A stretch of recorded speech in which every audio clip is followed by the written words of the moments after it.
Hello everyone, here I am doing result analysis of my class.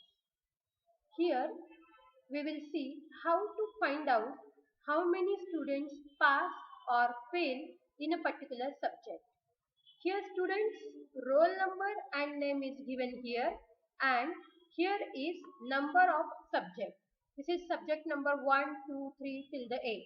Now let's calculate how many students passed in subject 8. This is 8th number subject.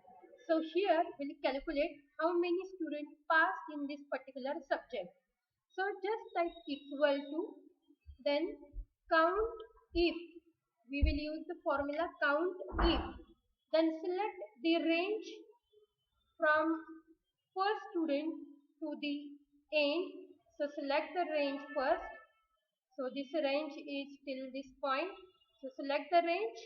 After that do the comma and in a double quote write the P. You can write the small or capital P. After that complete the bracket and press enter.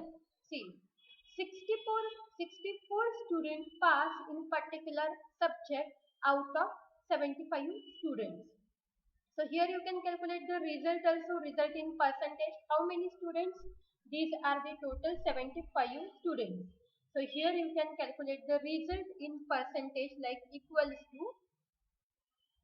how many students passed? This 64 students passed out of, use the divided by sign, 75, complete this bracket, multiplication sign and 100 and hit the enter button. So the particular subject result is 85%. Thank you.